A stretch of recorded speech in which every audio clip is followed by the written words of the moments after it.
If you own a vehicle with less than 200,000 miles and have an auto warranty about to expire or no warranty coverage at all, listen up. CarShield has a low-cost month-to-month vehicle protection plan that covers more parts than ever. Visit carshield.com/audio to find out how you could pay almost nothing for covered auto repairs. Drivers who activate this vehicle protection today will also receive free roadside assistance, free towing, and car rental options at no additional cost. Get your free quote today at carshield.com/audio. That's carshield.com/audio.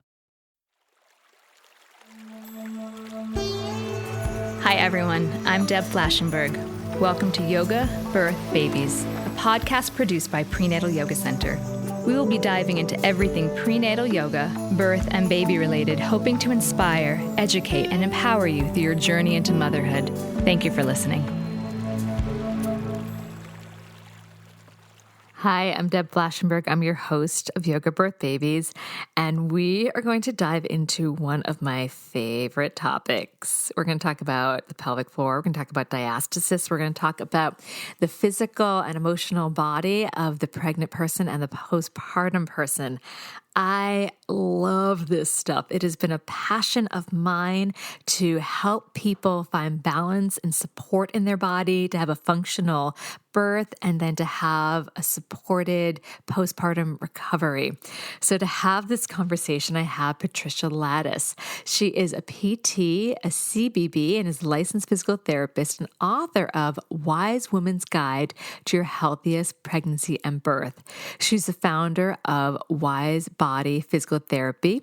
Patricia previously was the co-founder of Kimma Center for Physiotherapy and Wellness, one of New York City's most highly regarded PT and wellness centers. She's also the co-founder of the First 1,000 Days of Wellness, a global educational platform for practitioners, spas, and consumers to promote perinatal wellness and prevent non-communicable diseases in the future generations. It was a great conversation. Yeah, we get a little geeky, but Patricia gives some fantastic information about diastasis, about supporting and creating a strong and supple core during pregnancy, how to prepare your pelvic floor for birth, the first 40 days after having your baby, and how to support and find some rest and recovery. We also talk about diastasis and how to figure out if you have diastasis and some recovery and some exercises postpartum. We cover a lot. And of course, we talk pelvic floor. So please, please, please enjoy this conversation. I certainly did, and I think you'll get a lot of value out of it. Also, keep in mind, we have a free downloadable. 5 simple solutions to the most common pregnancy pains. I show you those most common pains and I give you some yoga asana to help alleviate them. So to get this free downloadable, head to my website, prenatalyogacenter.com, and there'll be a pop-up asking if you'd like to get this. You put in your email, you get the downloadable. You'll also then be joining our newsletter, which we send out once a week, and we give little tidbits, we give a little information, little supports for each week, along with some of the happenings that we have going on at the studio and updates on our podcast. So all good things. So check that out. Last thing is that if you haven't left a rating and review, please, if you're enjoying this podcast, you think it's valuable to you and you think other people will enjoy it, please head over to wherever you're listening to this from and leave a rating and review. And then of course, I would love to hear from you. So if you're showing up for the podcast and you want to show up for class, please let me know that you heard about class from the podcast and I can give you an extra high five on one of our classes. It's really amazing how the community has expanded, and I just have deep, deep, deep gratitude for those that continue to show up.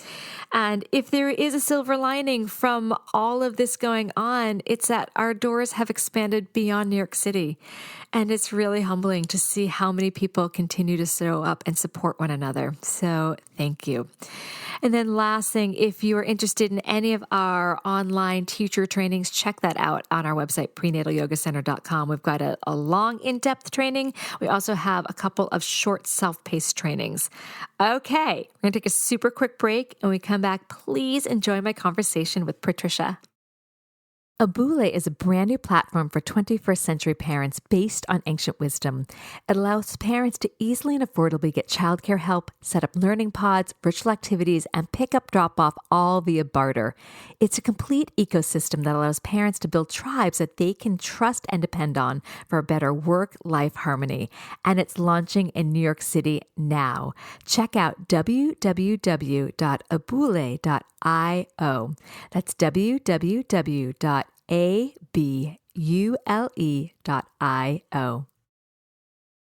Hello, it is Ryan, and I was on a flight the other day playing one of my favorite social spin slot games on ChumbaCasino.com. I looked over at the person sitting next to me, and you know what they were doing? They were also playing Chumba Casino. Coincidence? I think not. Everybody's loving having fun with it. Chumba Casino is home to hundreds of casino-style games that you can play for free anytime, anywhere, even at 30,000 feet. So sign up now at ChumbaCasino.com to claim your free welcome bonus. That's ChumbaCasino.com and live the Chumba life. No purchase necessary. VGW. Void where prohibited by law. See terms and conditions. 18+. Hi, Patricia. How are you? I'm doing very well. Thanks for having me. I am so excited to speak with you. So not only is it amazing that you're in the space at PYC, but when I found out that you had a book coming out about pregnancy and postpartum, first of all, why you didn't tell me earlier, I don't know, but I'm so excited because this is my jam. We're talking pelvic floor. We're talking diastasis, pregnant people, birthing people. I'm so thrilled. So thank you for giving me a copy of your book. I thoroughly enjoyed it. And I took some notes and I just can't wait to dive in. So I guess I've had a chance to get to know you a little bit just from reading your book and following you on social media and having you at the studio. But why don't you tell people a little bit about yourself? Sure. I'm Patricia Ladis, and I'm a physical therapist and a certified behavioral breathing analyst. But I started out as a professional dancer and loving figuring out how to keep the body healthy, how to prevent injury, how to move really well, how to be fluid with control and stability. And basically, my love and excitement over when the body worked, how beautiful movement could be. And then what happens when you get injured? And I was around injuries my whole life. And so wow, miraculously, we can heal and we can come back and we can feel better. And so I, in order to fulfill my dance major at Performing Arts High School here in the city at Lincoln Center, I had to take anatomy and physiology, and I was fascinated by it all. And I ended up going into a career, after I finished, kind of all my dance stuff. I have immigrant parents, so they were like, so what are you going to do now? Because enough of this dancing stuff. So I went to NYU. I got, my degree in physical therapy. I, had many rotations, various, areas. And I, ended up, of course, giving back and going into the dance world. So my first 4 years of my career, I was at, on Broadway, helping dancers backstage. I was at the Rockettes. I was at touring companies, modern dance companies, and ballet companies. I was even at ABT doing injury prevention with them. And it was wonderful and so rewarding. But what we were finding was that some of the women were getting pregnant and actually coming back. Wow. They came back instead of retiring. And so, nobody on the team was really, had taken courses in this work. No one was really prepared for this. It was a brand new thing. This was 1999. And I'm, loved that time and basically became the person that everyone went to for helping them get back on stage after pregnancy. And so I've been working with pregnant women from preconception, during pregnancy, and postpartum since 99, and it was just a love of mine. Now, I've also worked with professional tennis after that. I'm a therapist at the U.S. Open. I've helped out with the WTA and the USTA, and obviously this past U.S. Open, we had 4 moms in the quarterfinals, which was groundbreaking. Never has happened before. We now have moms winning gold medals in the Olympics. So, there is no, oh, now I'm going to start a family and I'm going to let everything else go, right? Mm-hmm. We can actually do everything. And so I am very, very happy to say that I, pushed myself to do a lot of postgraduate work in this area. And it just is like the gift that keeps on giving. Now, I do see non-pregnant patients, but this is definitely a love of mine. And then, of course, my own experience. I've had 3 children, and I've had all 3 births. So I had a vaginal birth without anything. He was 9 pounds and just had him naturally. Second one, so that's where my mother's like, so you really are Spartan, huh? Because I'm 100% Spartan. And then my second was a C-section. I was actually moving my office, so we expanded, and it was, a big thing, but exciting thing. But nevertheless, my water broke very early as I was doing all those things. And then my third was a VBAC. So I had a vaginal birth after cesarean, again, to a 9-pounder. So it was crazy. But it definitely taught me a lot of details that I added to my practice, and I can speak firsthand and really connect with my patients. And so they've been begging me to write a book. And I was like, oh, well, I don't know, you're busy with your practice and doing so many other things. And then I ended up getting a book deal, and it just kind of all fell into place. And my patients really were like, can you put this down in a book so I could share it with my friends and remember it for my next pregnancy and, all of these things. And so I'm very, very happy at, how it turned out. I have a lot of wonderful practitioners that I've, gleaned a lot of information. It talks a little bit about the doula side of things, the midwife, the OBGYN, the functional medicine, Ayurveda, and just ancient wisdom from around the world. I try to get as many cultures as I can in the book. Any ancient wisdom pearl that was rooted in science, I included it. So it's a lot of fun tidbits in there because, as you know, women would pass down information from generation to generation. And this is kind of an homage to that, because I think we just need to get back to that. We've got to continue the passing down of information. And I thank you for all you do for this community, because really that's what it is. That's what it's all about, is getting together and sharing information and continuing to support each other. So, support is the number one thing. And I'm hopeful that I will positively impact some lives out there with this. If not just help my patients. Well, I promised I wasn't going to do a book report because I want people to go and get it. So I was reading through the book and I pulled a few parts out that particularly struck me. So I want to talk a little bit about that, but again, it's not a book report. So those that are getting intrigued by all Patricia's knowledge and expertise, that can spark your desire to go grab her book. Now, we keep saying book. Let me just make sure you guys understand. So the book is called The Wise Woman's Guide to Your Healthiest Pregnancy and Birth. So when I say I'm referring to the book, that's what it is. So I want to jump in. One of the things that I really liked about your book, and you talked about being certified in breath work, was you talked so much about breath through your book. Can you talk about what you mean by restorative breathing and how our breathing can become compromised? I hadn't thought of that before. So 100% of pregnant women have a breathing dysfunction. And so what does that mean? That means that you have compromised breathing because you don't have access to your diaphragm, right? So your diaphragm needs to be accessible. It needs to be functioning throughout to the best of its ability. However, when you have a fetus growing inside, you can't access your diaphragm as easily. So what ends up happening is that you have to have somewhat of a, compromised compensatory strategy. Now, you can compensate to the best of your ability and still be decently efficient so that you don't have symptoms, or you can compromise and go into a really poor habit. Maybe you had a breathing dysfunction before you got pregnant and now you don't have access to your diaphragm and now you're like tanking. So what I do is I actually am trained in capnography, and capnography is basically the study of breathing. And we use a capnograph where the patient will put a nasal cannula in their nose and they'll go in and out, breathing. And then I can actually see how much the end tidal CO2 is, right? So how much air is left in the lungs when you are breathing. And if you're exhaling too much, you actually are putting yourself in a compromised state. Now, that could lead to anxiety. It could lead to memory, brain fog, kind of, memory loss, fatigue, and nausea is a big one.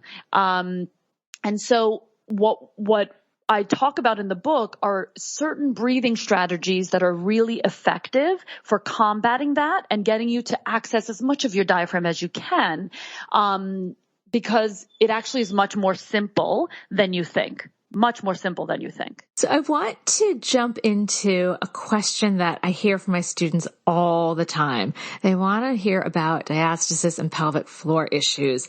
So I think we should head in that direction. I know that, and I've done some research, so please forgive me if I'm wrong.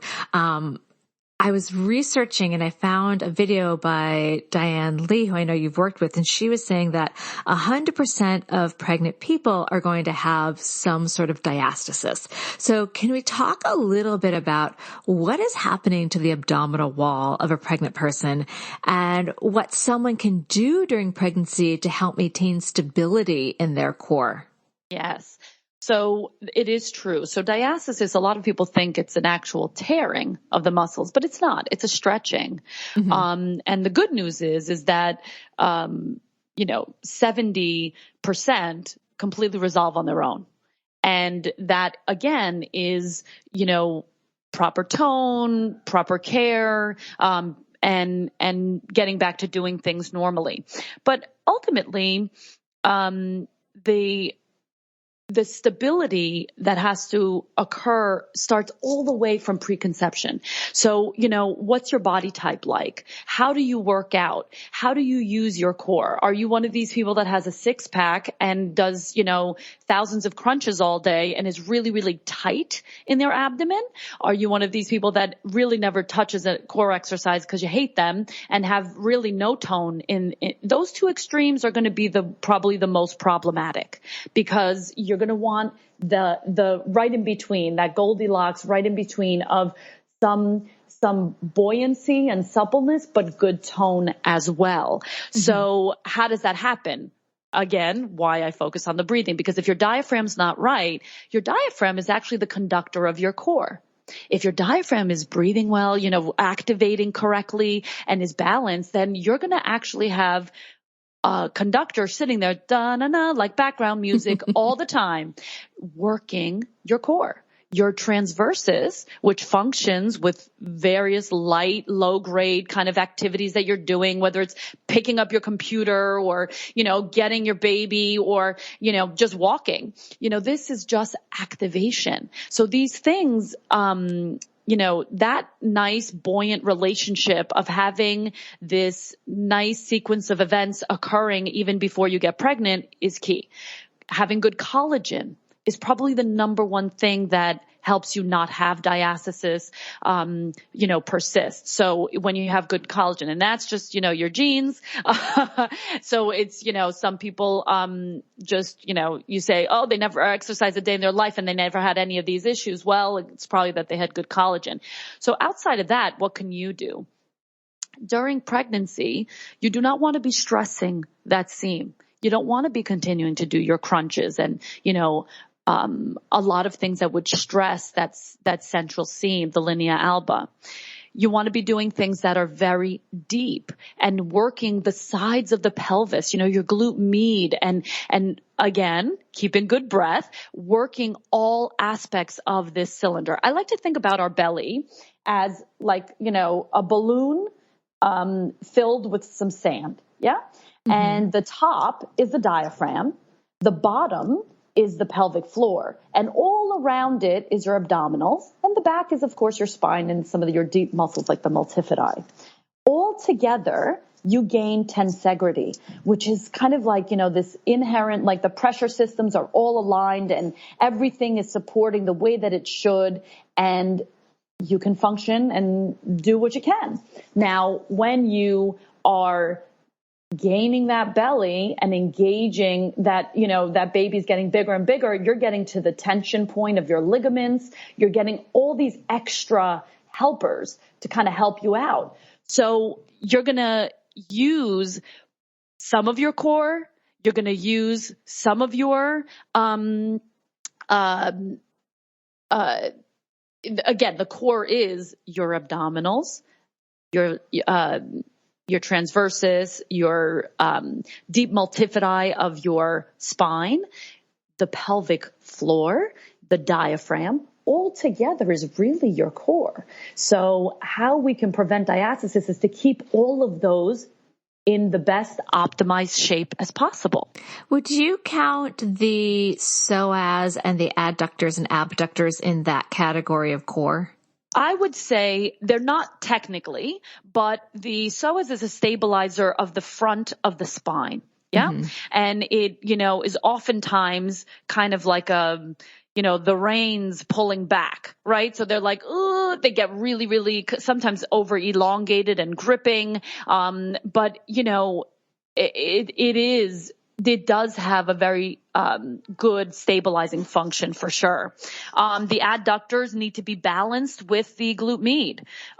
So it's all about balancing the hip, balancing the pelvis, and balancing the spine. So in respect with the hip and pelvis, I would agree that these are very key muscles. But again, supporters and they're like second part of the players. Symphony. They're part, yeah. They're totally part of the symphony for sure. They're second chair, not first chair. Yeah, exactly. I love that. Yeah.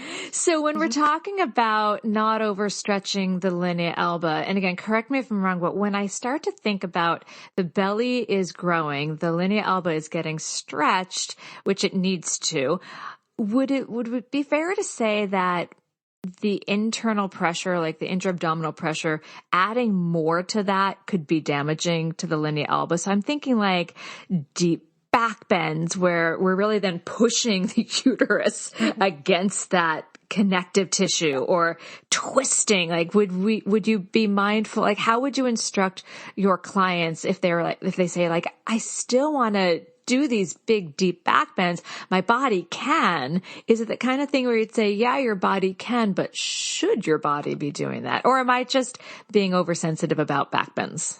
Well, I think, again, if you are well-toned, well-balanced in the body, and you go into certain ranges that you did prior, then you probably have decent support to be able to support some of that. But maybe we have to shave off some of the range, right? Mm-hmm. Erring on the side of caution if you haven't done that, if it doesn't feel right, or if you're seeing that it feels really, really different. And, yes, the answer is yes, you could potentially be, if anything, just putting yourself in a category where you may injure. So why would we go there? Now, I like instead to focus on vertical elongation. I talk like mad to all my patients, as well as in the book, about your posture and your alignment. How are you holding yourself? Because if you are holding yourself upright all the time, you won't even feel like you need to do the back bend. Now, once in a while, you might feel like you want to arch back. That's totally fine, right? It's totally fine, but not into extremes. I am conservative in that way, because I do think that and I see people when they did go too far, and now we have a problem on our hands, and it takes us, weeks, to get it back. That's exactly my approach. Yeah, too. It's like really the risk right versus now? the benefit. Because if you are more conservative during pregnancy, then you're back to what you want quicker than if you're then repairing it because you've gone too far. Exactly. So I want to shift a little bit to pelvic floor. So you and I were talking a little bit before, and I'm all about the idea of the pelvic floor. I'm sure you are too, being balanced. I like to liken it to like a jellyfish, like the movement. It descends, it domes, it descends and domes. And I give broad strokes to our students to get a sense of what's going on with their pelvic floor. And some, as we talked about, don't even know where their pelvic floor is, how it functions. So some people are starting at brand new. Here is my pelvic floor. And then they come to class, and we do it every class. And I talk a little bit about if something goes into the vagina, if it hurts, when they palpate around. So I'm giving them some broad strokes just to identify, is their pelvic floor very tight and overly toned? And if so, they may not want to be the person that works on more engagement. They may want to be that person that works on more relaxation. But what other ways and of course I always say, go see a pelvic floor PT. But what other ways can someone just start to get a sense of where the balance or imbalance lies in their pelvic floor?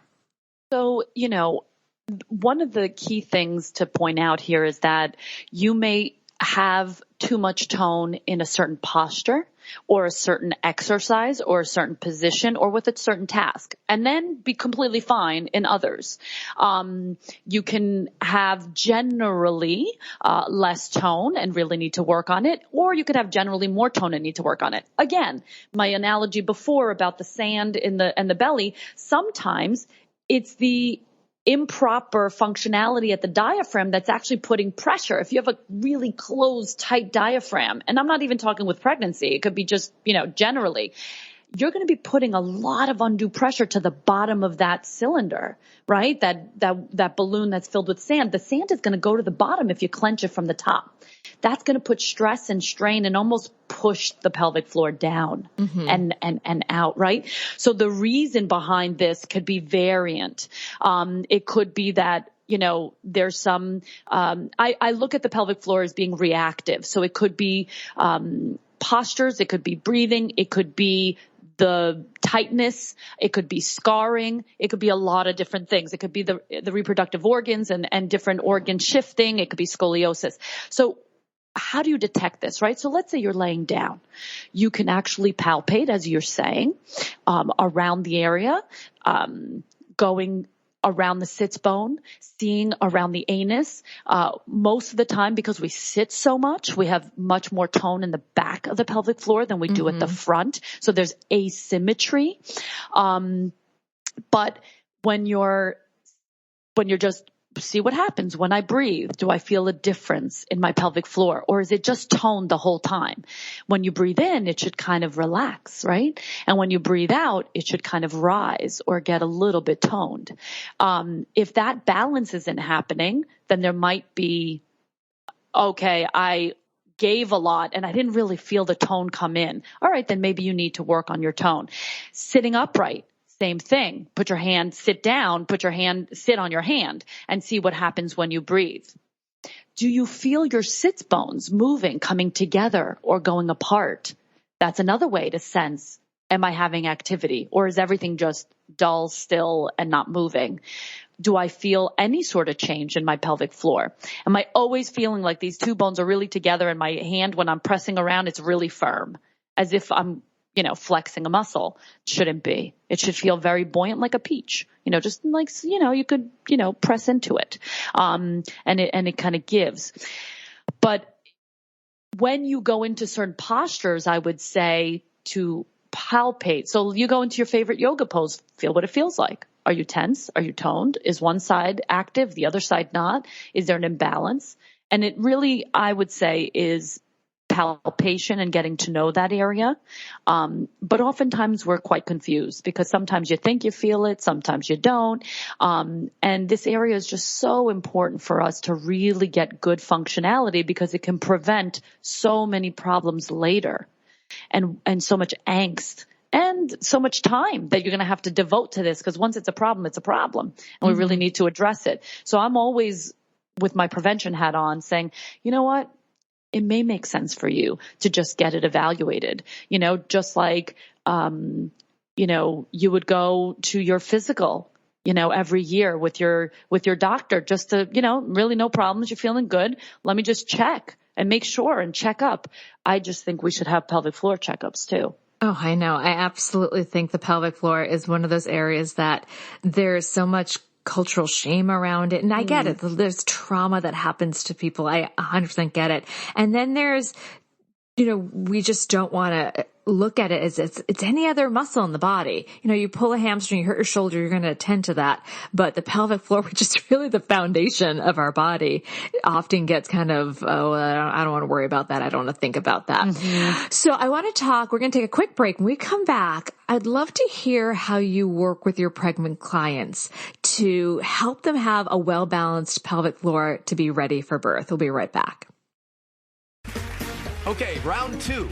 Name something that's not boring. A laundry? Ooh, a book club. Computer solitaire, huh? Ah, sorry, we were looking for Chumba Casino. That's right, ChumbaCasino.com has over 100 casino-style games. Join today and play for free for your chance to redeem some serious prizes.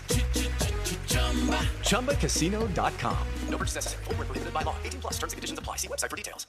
Hello, it is Ryan, and I was on a flight the other day playing one of my favorite social spin slot games on ChumbaCasino.com. I looked over at the person sitting next to me, and you know what they were doing? They were also playing Chumba Casino. Coincidence? I think not. Everybody's loving having fun with it. Chumba Casino is home to hundreds of casino-style games that you can play for free anytime, anywhere, even at 30,000 feet. So sign up now at ChumbaCasino.com to claim your free welcome bonus. That's ChumbaCasino.com and live the Chumba life. No purchase necessary. VGW. Void where prohibited by law. See terms and conditions. 18 plus.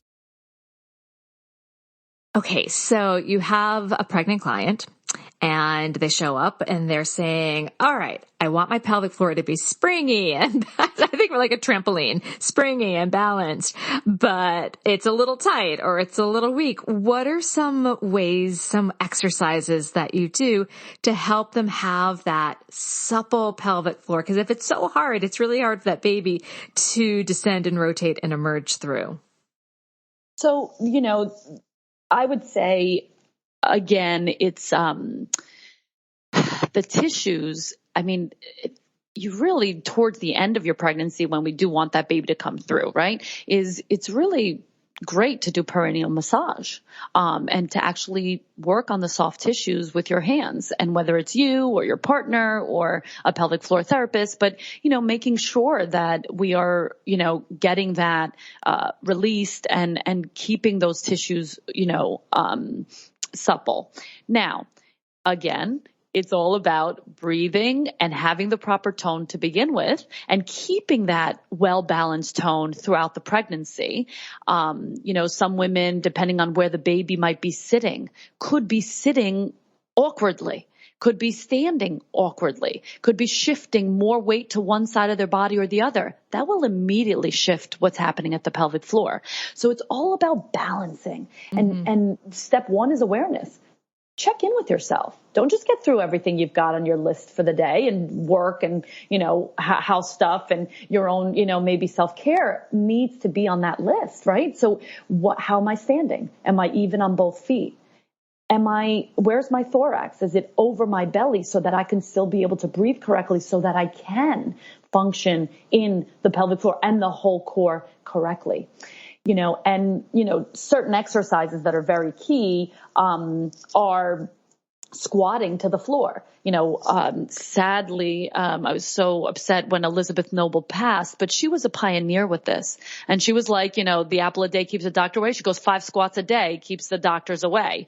And you need to be getting down into those levels where you're actually releasing the pelvic floor. Oftentimes we are super hyper engaged. And so we really need to be able to let that go. So there is always a balance. And I believe that you almost have to let go first in order to engage. I 100% agree. So that's a big deal. So we talk about getting to the floor and getting into the really low to the ground squat, which some people birth in that position, which is really great, where you're actually getting out of your own way. You're actually forcing the sit bones to open. You're forcing the pelvic floor to kind of relax and be in that supple place where you can actually have the ideal fluidity for the baby to exit. So there's tone that's going on, but there's relaxation. So always coordinating your breath with everything you do in your day and getting into that, low place, but, engaging your transverses. So I think of the pelvic floor as 4 points, like a diamond baseball field. So we're talking about the front being the pubic symphysis, the back being the tailbone, and the two sides being the two sits bones. And all 4 points you want to think about drawing in and up the middle, up your center, inside of you, right? And that's how the lift happens. Almost like an elevator, right? Floor 1, floor 2, floor 3. People say you can go up to elevator 5. I like to just go into the subtle place of maybe the first 3. Yeah? We start there. You think about all those 4 points coming back through the middle, up the center, lift as you exhale, and then inhale, let it all go. Right? So we do that in a nice, calm, soft fashion, breathing into the sides and back of your lower ribs, in and out through the nose. The tongue is at the roof of the mouth. The lips are closed. You're making sure that the breath is quiet and soft and gentle. And as you engage, you always think about the relaxation and letting it go. And then you can build on that. You can add, a little bit of transversus as you think about that. You can do your transversus activity with your breathing, obviously in different positions, different cues. We actually use real-time ultrasound in the clinic where we actually image your pelvic floor. We have you do the exercise, whatever cue we might have come up with for you, and we actually see, can we lift the bladder? Does the pelvic floor engage equally on right and left? Is one side overworking? Is nothing happening? Is it working really well? So we try to look at what is the most perfect cue for you to get the best holistic, balanced pelvic floor contraction. And are we getting, the effects that we want? And we also do this for transversus. We actually see, can you close your diastasis, or can you engage your pelvic floor and your transversus together? Can we get your transversus to slide across and give you that almost that sucking in, to draw the belly in to give you the most support that you can, both right, left, and coming in through the center. Because as we know, that's when you're going to get the most support for your pelvis, for your back, for your baby, and postpartum. Yeah, I'm excited. Actually, on that note, let's shift to postpartum because I really get excited about talking about that. So in your book, you talk about the first 40 days of postpartum and you have a rest and recovery protocol. Will you talk a little bit about that? So a lot of women say to me, hey, Patricia, you look exactly like I, met you before you had kids and you look the same and all that stuff. Now, everyone changes and that's not the journey for everyone, but I have a strict rest and recovery protocol for the first 40 days. And this has been in almost every culture documented in their practices where all the women in the tribe would come and take care of everything for the woman that was in the community that just gave birth. Why? So that she can rest and do nothing, but bond with her baby and really do nothing. And they would nourish her with warming foods and take care of everything that they needed in the house and basically support her so that she didn't have to think about anything. And I swear, we don't have studies to prove this, but, I swear that has been able to decrease postpartum depression and perinatal mood disorders. I think that it has been able to strengthen women, get them to feel like they're coming back to their normal selves. And when you rest, think about it like a marathon. You just ran a marathon. That's a huge deal.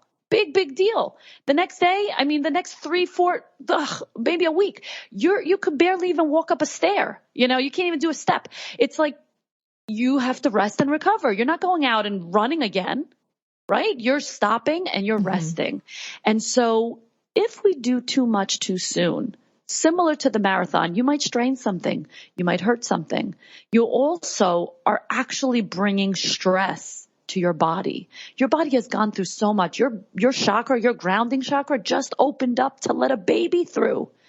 You're basically vulnerable, open, and tired. And so the best thing you can do is to actually force a rest for 40 days. That's what's, clinically significant and documented to be pretty much the best in terms of ancient wisdom as well. So what does that do? It actually prevents cortisol response. Your body doesn't go into, oftentimes I'll have my women say, oh, I can't get rid of this last 10 pounds, 20 pounds, 30 pounds. It's like, wait a minute. What'd you do postpartum? Oh, well, I ate salads and I, got right back on my elliptical and my Peloton and I, got everything back because I wanted to get my body back. Well, that was too much. Your body literally said, uh-oh, I just had a marathon and now I got to keep going.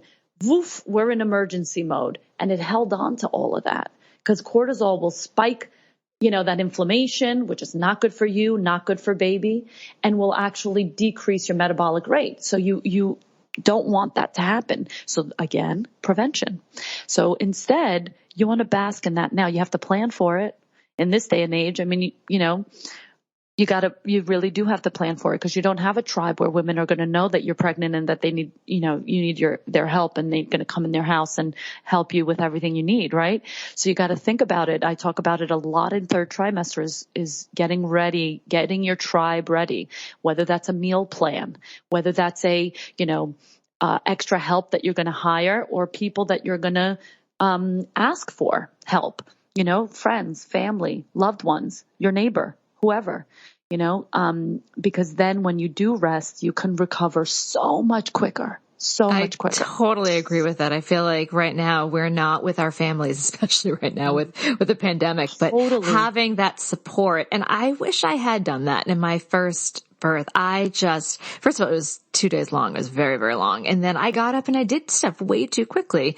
And I realized that my body did not work well from that. In fact, I think it made things a lot worse. And then with my second, I really did enjoy some more downtime. I gave myself that permission. And for many of us that are type A, it's giving ourselves that permission to not jump back, to pull back. And I thought that was hard, but I think many people can then learn to benefit.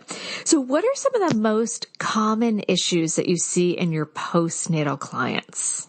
So we do have, stubborn diastasis that won't, fully come together. So we're seeing that. We're definitely seeing sacroiliac joint issues. That's probably my top thing is pelvic pain, low back pain, and also neck pain. So one of the things that is interesting is that, not just the SI and, the pelvis and how it's changed and shifted and we had the relaxin through our body and everything's so lax and we've got to wake up those muscles again and get them to function the right way and in a balanced way.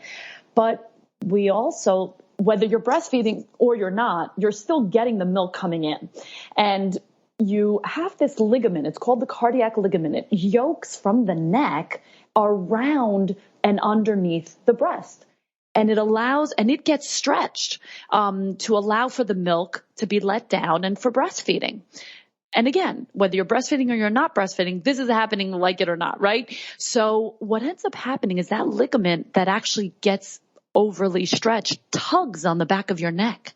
So a lot of, I've had my best friend text me a picture. My goodness, I'm turning into a dinosaur. Help, with this bump on the back of her neck. And that's commonly known as a dowager's hump. So a lot of people also have neck pain. And a lot of times we're also looking down at baby, feeding baby. Whether you're breast or bottom, you're looking down. And correct. I remember being so shocked, like my neck is killing. So when you said neck pain, I'm like, that makes absolute sense. And also fatigue, when we're tired, our posture goes to hell. And then you're holding a baby. And so the shoulders come in. I call it the chicken neck. It's like when your chin sticks out and that cervical curve is just a hot mess. Yes. So the neck, I do a lot of that with my postnatal neck work, shoulder work, chest opening. It's such a tender, uncomfortable area, and that can lead to headaches. It's just, again, a big hot mess. All right, so you're working on diastasis with them. And will you talk a little bit about how someone can figure out, especially now with COVID, and maybe someone can't necessarily get to a pelvic floor PT or just a PT, or they might not have one in their community. How can someone start to assess their own body just to get a sense of what's going on if they have diastasis? So if you lay down on your back with your knees bent, you kind of you can start at the navel because that's an easy point to start at. And then you could take a couple fingers and go up, right? And then what you do is you actually lift your head off the pillow, let's say, or the floor that you're resting on, just lifting your head. You don't have to come up into a full curl. And you see, and you feel the two borders, you'll see some separation, and you'll feel the two borders of your rectus abdominis either come apart or stay the same. And you kind of palpate through, and then you put your head back down again, and then you go to the next level, kind of going from the top, going closer back towards your navel, then meeting below the navel, going all the way down to your pubic bone. And what you're doing is you're assessing just what it feels like. Do you feel that there is a separation there? I like to always tell my patients, lift up first, get a sense for the lay of the land. Do you feel two little humps, kind of, these muscles that might be there in two levels, where you feel the lineal, but then drop it down and now feel around. So then you go, okay, where's the lay of the land? I've got the center seam, and then there's the left is my left abdominals, my right abdominals, the rectus abdominis kind of going around. The area around the navel is the weakest. It's circular in orientation, and anything circular is just weaker inherently. So don't freak out if it feels like jello around that area. That's completely normal. And you know what? I don't even advise really checking for diastasis too much until at least after 40 days, if not, in that first 3 months, you just kind of want to chill out and let the body do what it needs to do. And understand that this is a process as it's closing. You're going to still have a belly for a while, and it's going to take some time for all of those tissues to start, getting online again. It's like a really slow programming system, and you need the reboot, So you got to take time and allow yourself to understand. Like we said earlier, 100% of women have diastasis, and 70% will close in time. So it's not just right away, So we just just wanted to have that caveat in there that, if you feel something, don't freak out, but you can actually just measure it, notice, okay, yeah, there's some separation there.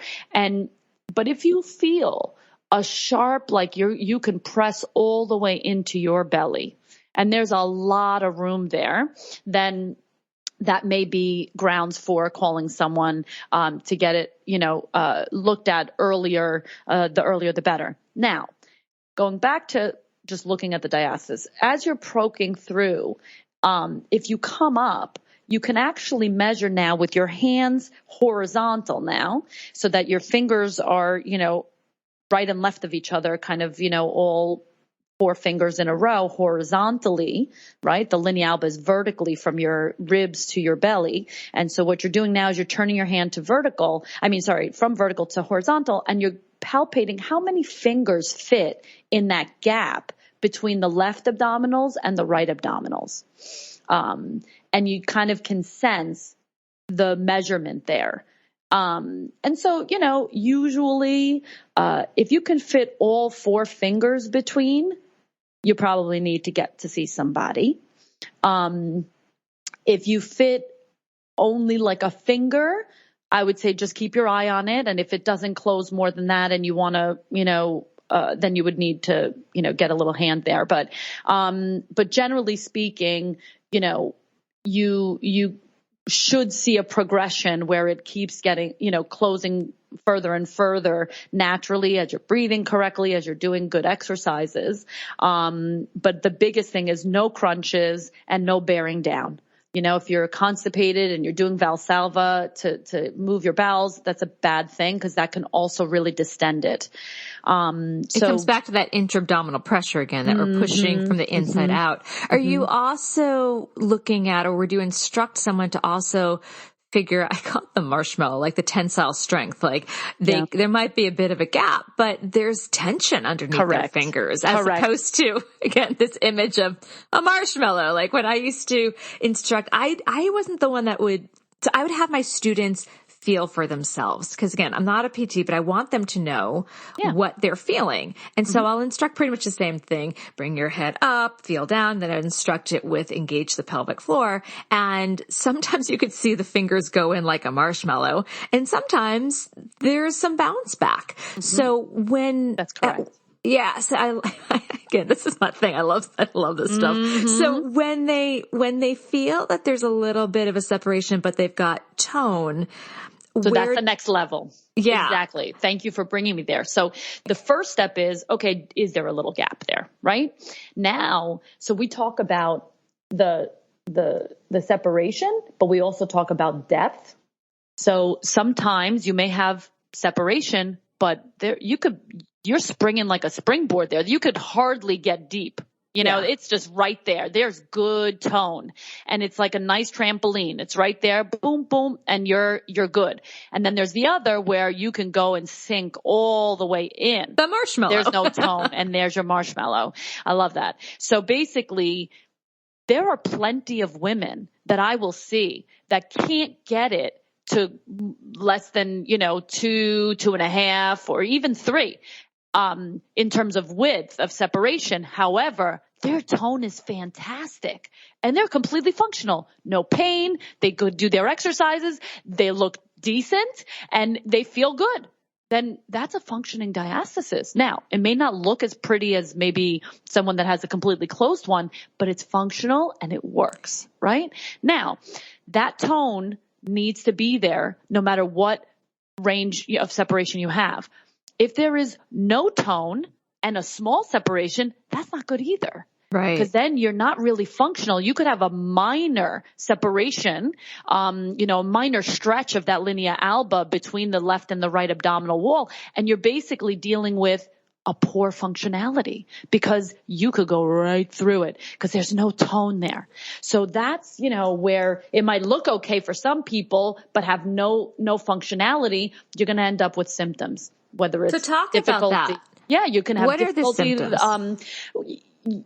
Back pain, pelvic pain, improper balance of breathing and pelvic floor, that whole structure we talked about, the feeling like you can't lift things, push things, or twist. Like you literally you don't have the inherent tensile strength to be able to function and lift. That's probably the number one is, I go to lift my baby and it's like, whoa, like I feel like I don't have the support. I feel like something's going to fall out the bottom, or I feel like I can't actually hold. I feel like I have the strength in my arms, but it's like, I feel like my body's going to give way, or I feel like this immense pressure in my back. Or I'm trying to push the stroller and it's like so much fatigue. It's like I can't even hold myself up, those kinds of things. And that's usually, too. Of course, incontinence you can have it with and without incontinence. But yes, of course, incontinence is definitely one of those symptoms. So if someone the realizes cylinder theoretically would be broken, sorry. Right. They don't have the pressure. You don't have that full on circuitry of that nice cylinder of support with the right tensegrity. So you're going to be compromised somewhere. So if my belly isn't fully able to gain that proper tensile strength, I'm going to have to ask some of my peers to do the work. And so is that where then, if the belly's not able to do its support and there's like leakage, not urine leakage, like there doesn't have the pressure. So so that abdomen doesn't have that support. Is the pelvic floor, I love how you said the peers, your peers are trying to jump in. So your pelvic floor is saying, here I come, I'll come help. Is it more likely that the pelvic floor is getting overly tight because it's trying to make up for the lack of support in the front of the belly? And then what ends up happening is that people are like, oh my gosh, my pelvic floor is so tight. And then you get your pelvic floor release and now you're like worse than ever. Now you feel like your pelvis is going to go. You feel like your back is going to go. So it is really, you cannot just address diastasis without addressing everything. But then also, if someone's having a very tight pelvic floor, there can be incontinence, and they say, oh my God, I'm having incontinence. I better do more Kegels. And then they can be making themselves even tighter. Correct. So again, it goes back to the Goldilocks. It goes can't back have to too much. You can't have too little. You have to be able to contract as well as relax. Yeah. Right? Like think about it. If I all day long had to think about breathing, would my body and my brain be able to function? No. I wouldn't be able to do anything. I'd have to be literally sitting there thinking, oh, now I take my inhale. Oh, now I take my exhale. So the body naturally has a background music. It goes on, it goes off. This turns on, this shuts off. And we're not supposed to really have to worry about that. It's supposed to be a circuit that's involuntary working for us, flattening our belly for us. If effectively being our friend and being, in union with your body, right? And that's why I constantly talk about this wisdom, this innate wisdom that our body has. When something is out of whack, our body or isn't well supported or has gotten too much trauma or, think about scarring, right? I helped a woman with her, back pain after working her 65-year-old, no, not 65, 35-year-old, C-section scar. Right. There's adherences in the body. So we need to investigate why isn't this wonderful structure doing what it's supposed to do? Because that's where that's where I function from, is getting out of our own way, getting the body to get rid of the restrictions that are keeping it from doing the right thing. And sometimes, I hate to say it, I fixed somebody's foot and ankle and all of a sudden their pelvic floor got renormalized. Right? All right. So, all right. So before we start to wrap up, if there's people listening and they're probably like, oh my gosh, I do have diastasis. My pelvic floor doesn't feel great. They may not be able to get out the door and see a pelvic floor PT or a regular physical therapist that works in women's health. I have a feeling I know your answer, but is there one or two things they can do right away to help create balance? And I think you're going to say the breath, but I could be wrong. What are one or two things they can do right away? Yeah. So you lay down on your back, and I would say even inverted, so that you actually put a bunch of pillows under your tush and put yourself in a position where your head is slightly lower than your pelvis, but you're laying down. Right? So your head is lower than your pelvis. So you're on a bed or you're on a, the floor and your body's on, the couch or, whatever. You're getting into an inverted position with your head lower than your pelvis, but everything's supported, including your legs. Yeah. A bunch of pillows. And you are going to relax everything. And you're going to put your hands to the back and sides of your lower ribs. You're going to close your mouth. You're going to put your tongue to the roof of your mouth. You're going to breathe in and out gently through your nose and watch that you are letting this effortless, gentle, very super quiet breath happen while making the breath and directing the breath to go to the back and sides of your lower ribs while you relax everything in your abdomen and everything in your pelvic floor. You don't think about that. But being in this position is going to bring you into an advantageous place to further the activity of the diaphragm. And again, the diaphragm is the conductor of the core. The diaphragm functioning helps your pelvic floor be balanced. So you're actually helping to rewire the whole circuitry as you do that for 3 to 5 minutes at least. Okay? 3 to 5 minutes at least. And you're just kind of doing that nice and easy, gentle. While you're in that position afterwards, you can bend your knees up, feet, on the pillows that you've got stacked there. And then you can keep the breath going. And on your exhale, you can gently think about drawing the skin above your pubic bone in and up towards your spine, just to get a little transversus contraction. Okay? And that will help to just coordinate your transversus and your diaphragm ever so gently. So why am I not saying do a Kegel? Because, like we talked about before, you might be that person that has the overactive pelvic floor that needs to relax. But generally speaking, when you activate your diaphragm and you try to get your transversus to have a proper contraction, you can then start to maybe pave the way for the pelvic floor to come on board in a more balanced fashion.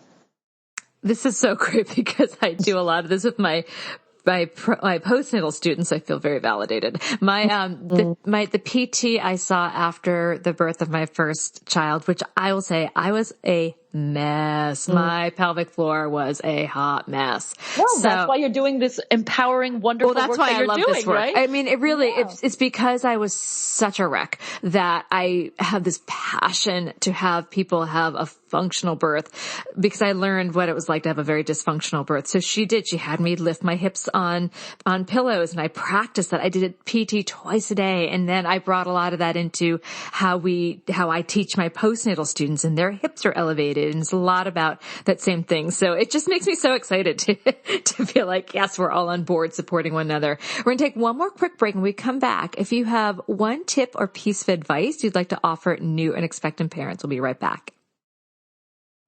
You know how to book flights and hotels. All you're missing is a tool to plan the travel experiences you'll have once you arrive. That's why you need Viator. Book guided tours, activities, excursions, and more in one place to make your trip truly unforgettable. Viator has over 300,000 travel experiences to choose from. Everything from simple tours to extreme adventures, and all the niche, interesting stuff in between. So you can plan something that everyone you're traveling with will enjoy. Real traveler reviews give the inside scoop from people who've already been on the experiences you're considering. So you can plan with confidence. Free cancellation helps you plan for the unexpected. And 24/7 customer support means you can travel worry-free. Download the Viator app now and use code Viator10 for 10% off your first booking in the app. Find travel experiences for you. Do more with Viator.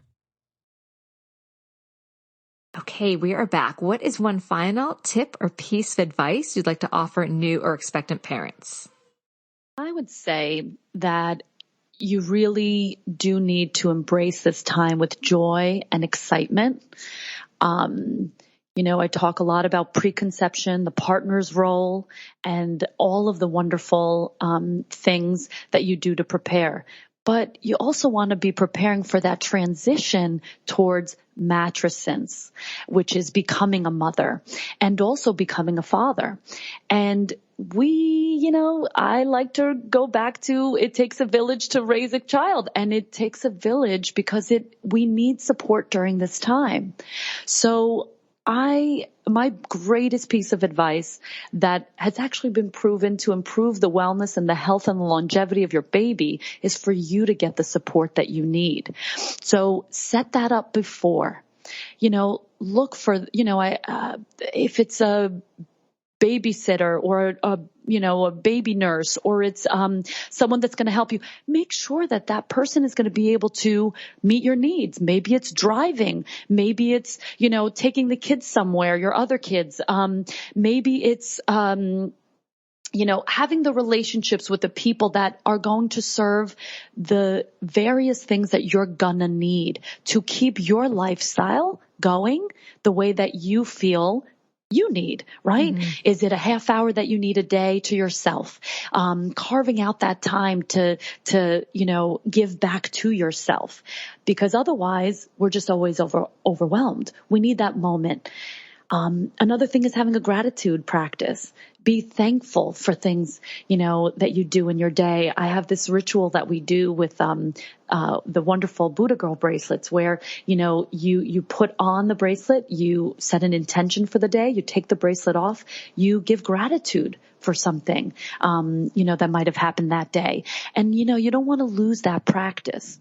And then finally, believe it or not, your health and your baby's health is dependent on you becoming sexually active again. So when you are safe, and this is the work of Dr. Sergio Pecorelli, one of my very, very close colleagues and partners with the first 1,000 Days of Wellness,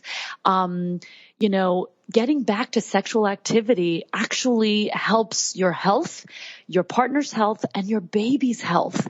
It boosts immunity. It's ridiculous how many benefits. So when it's safe and when you've been cleared, get back to doing that kind of stuff that you love. And sometimes it doesn't have to be intercourse, but doing some form of bonding and sexual activity is actually quite beneficial. And people don't often talk about that. So just wanted to sneak that in. I appreciate that. Where can people find your work and your new book? Sure. So my practice is now Wise Body, and it's wisebodypt.com. So it's PT like physical therapy. I'm on all social channels as at Patricia Ladis. And the book is available on Amazon, Target, Barnes & Noble. Just look up The Wise Woman's Guide to Your Healthiest Pregnancy and Birth, or you can just go to my website, patricialadis.com. Amazing. And for those in New York City, they can see you as well. We have 3 practices in the city. As you said, we're at the Prenatal Yoga Center on 72nd Street in Columbus. We're also at 515 Madison, which is Madison and 53rd Street. And then we're on 16th Street and 5th Avenue. I didn't realize you had 3. I thought you only had 2. That's amazing that you're in so many locations. That's great. And we're great. also offering telehealth for anyone across the U.S. And we're also in the Hamptons in New York for home visits. You are busy. You are really busy. Well, you can only do with a team, right? So I've got my other 3 esteemed colleagues and wonderful top expert therapists that are there, to help. We're all been working together for many years. My previous practice, we were practicing for 14 years. I've been doing this for 22. And, so we're, all immersed in this wonderful holistic work of root cause medicine and trying to help people faster and easier and empowering them to move wisely with fluidity, strength, and tensegrity. Amazing. Well, thank you so much for your time. Absolutely. Thank you so much for having me. This was so much fun. Thanks. This has been an episode of Yoga Birth Babies, produced by Prenatal Yoga Center. You can catch us on Facebook, Twitter, Instagram, and Periscope. I'm Deb Flashenberg. Thanks for listening. With Lucky Land Slots, you can get lucky just about anywhere. Dearly beloved, we are gathered here today to... Has anyone seen the bride and groom? Sorry, we're here. We were getting lucky in the limo and we lost track of time. No, Lucky Land Casino, with cash prizes that add up quicker than a guest registry. In that case, I pronounce you lucky. Play for free at LuckyLandSlots.com. Daily bonuses are waiting. No purchase necessary. Void where prohibited by law. 18+. Terms and conditions apply. See website for details.